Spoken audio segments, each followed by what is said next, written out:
Video விவரிப்பு. ஏச்சை மௌனமான அழிவுச் சூத்திரம். எவ்வளவு ஆழமான உளவியல் உண்மைகள் பொதிந்துள்ளன என்பதற்கு ஏச்சை என்ற ஒற்றை சொல்லே சாட்சி. இது வெறும் பொறாமையல்ல, ஒருவரின் முன்னேற்றத்தை தடுத்து மனதை குழப்பி நிம்மதியை குலைக்கும் ஒரு நுட்பமான மனோரீதியான வன்மம்.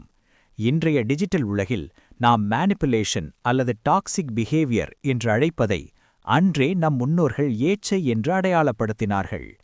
ஆயுதம் ஏந்தாமல், ஒரு வார்த்தை கூட பேசாமல், வெறும் கண் ஜாடைகளாலும் உடல் மொழியாலும் ஒரு ஊரையே போர்க்களமாக மாற்றும் வல்லமை இந்த தீய குணத்திற்கு உண்டு. 25 ஆண்டுகளுக்கு முன்னால் நான் நேரில் கண்ட ஒரு நடுக்கமூட்டும் உண்மை சம்பவத்தின் பின்னணியில் இந்த வார்த்தையின் விபரீதத்தையும், அத்தகைய மனிதர்களை நாம் எப்படி அடையாளம் கண்டு நம்மை பாதுகாத்துக் கொள்ள வேண்டும் என்பதையும் இந்த வீடியோவில் விரிவாக விளக்குகிறேன்.